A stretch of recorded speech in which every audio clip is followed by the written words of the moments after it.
ಎಲ್ಲರಿಗೂ ನಮಸ್ಕಾರ. ಇವತ್ತಿನ ರೆಸಿಪಿ ಜಜ್ ಮೂಲಂಗಿ ಸಾರು.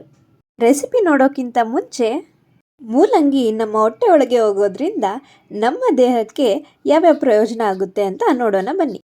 ಜೀರ್ಣಕ್ರಿಯೆ ಸುಧಾರಣೆ ಆಗುತ್ತೆ, ಹೃದಯದ ಆರೋಗ್ಯಕ್ಕೂ ಉತ್ತಮ, ಹಾಗೂ ದೇಹದಿಂದ ವಿಷಕಾರಿ ಅಂಶ ಹೊರಗಾಕೋಕ್ಕೆ ಯೂಸ್ ಆಗುತ್ತೆ, ತೂಕ ಇಳಿಕೆಗೂ ಸಹಾಯ ಆಗುತ್ತೆ, ಚರ್ಮದ ಆರೈಕೆ ನಮ್ಮ ಮೂಲಂಗಿ ಮಾಡುತ್ತೆ.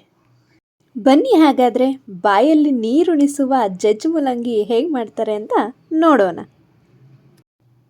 ಕಡಲೆ ಬೀಜ ಮತ್ತು ಹುಚ್ಚೆಳ್ಳು, 1 ಇಡೀ ಕಡಲೆ ಬೀಜ, 2 ಸ್ಪೂನು ಹುಚ್ಚೆಳ್ಳು ತಗೊಂಡಿದ್ದೀನಿ. ಇವೆರಡನ್ನು ಹುರ್ಕೋಬೇಕು. ಈಗ ಮೊದಲನೇದಾಗಿ ಹುಚ್ಚೆಳ್ಳನ್ನ ಹುರ್ಕೊಳ್ಳೋಣ ಬನ್ನಿ.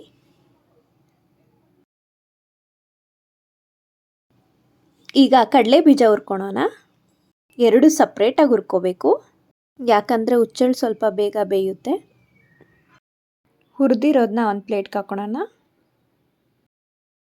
ನಾನು ಒಂದು ತಟ್ಟೆಯಲ್ಲಿ 4 ಹಸಿಮೆಣಸಿನ್ಕಾಯಿ, 1 ಗೆಡ್ಡೆ ಬೆಳ್ಳುಳ್ಳಿ, 1 ಸ್ಪೂನ್ ಜೀರಿಗೆ ಪುಡಿ, ನಿಂಬೆಹಣ್ಣು ಗಾತ್ರದ ಹುಣಸೆಹಣ್ಣು, 2 ಹೆಚ್ಚಿರುವ ಮೂಲಂಗಿ, ಕಡಲೆಪಪ್ಪು 1 ಸ್ಪೂನ್, ಸ್ವಲ್ಪ ಕೊತ್ತಂಬರಿ.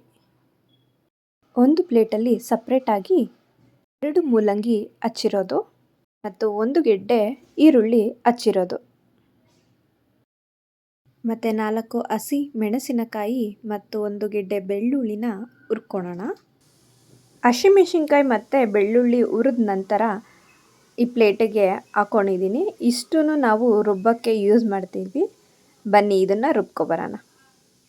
ನೋಡಿ, ರುಬ್ಬಾದ್ಮೇಲೆ ಈ ಥರ ಕಾಣುತ್ತೆ. ಈಗ ಲೈಟಾಗಿ ಒಗ್ಗರಣೆ ಹಾಕ್ಕೊಳ್ಳೋಣ. ಇದಕ್ಕೇನು ಜಾಸ್ತಿ ಬೇಯಿಸೋ ಅವಶ್ಯಕತೆ ಇರಲ್ಲ. ಒಂದು ಬಾಣಲಿಗೆ ಎಣ್ಣೆ ಹಾಕ್ಕೊಂಡು ಸಾಸಿವೆ ಹಾಕ್ಕೊಳ್ಳಿ, ಅಷ್ಟೇ. ಸಾಸಿವೆ ಚಿಟಪಟ ಅಂದಾದಮೇಲೆ ಗ್ಯಾಸ್ನ ಆಫ್ ಮಾಡಿಬಿಡಿ. ಆಫ್ ಮಾಡಿ ಹಿಂದೆಯೇ ಈರುಳ್ಳಿ ಹಾಕ್ಕೋಬೇಕು. 1 ಈರುಳ್ಳಿ ಹೆಚ್ಚಿಟ್ಕೊಂಡಿದ್ವಲ್ಲ ಅದು ಹಾಕ್ಕೊಂಡು ಸುಮ್ಮನೆ ಹಾಗೆ ಕೈ ಆಡಿಸ್ಕೊಂಡು ರುಬ್ಬಿರೋ ಅಂಥ ಮಿಶ್ರಣ ಹಾಕ್ಕೊಳ್ಳೋಣ. ಇದೇನು ಕುದಿಸೋದೇನು ಬೇಡ, ಹಸಿಯಾಗೇ ಇರುತ್ತೆ. ಆಮೇಲೆ 2 ಮೂಲಂಗಿ ಹಚ್ಚಿಟ್ಕೊಂಡಿದ್ವಲ್ಲ ಅದನ್ನು ಹಾಕಿ ಮಿಕ್ಸ್ ಮಾಡೋದಷ್ಟೇ. ಇದನ್ನೇನು ಕುದಿಸ್ಕೊಳೋ ಅವಶ್ಯಕತೆ ಇರೋಲ್ಲ. ಮುದ್ದೆ ಮತ್ತು ಅನ್ನಕ್ಕೆ ಈ ಮೂಲಂಗಿ ಸಾರು ಸಖತ್ ಕಾಂಬಿನೇಷನ್ ಅಂತಲೇ ಹೇಳ್ಬೋದು. ನೀವು ಟ್ರೈ ಮಾಡಿ. ಮೂಲಂಗಿಯಲ್ಲಿರೋ ಆರೋಗ್ಯವಾದ ಬೆನಿಫಿಟ್ ನಿಮ್ಮದಾಗಿಸಿಕೊಳ್ಳಿ. ಈ ವಿಡಿಯೋ ನಿಮಗೆ ಇಷ್ಟ ಆಗಿದ್ದರೆ ಸಬ್ಸ್ಕ್ರೈಬ್ ಮಾಡಿ, ಲೈಕ್ ಮಾಡಿ, ಬೆಲ್ ಐಕಾನ್ನ ಕ್ಲಿಕ್ ಮಾಡಿ.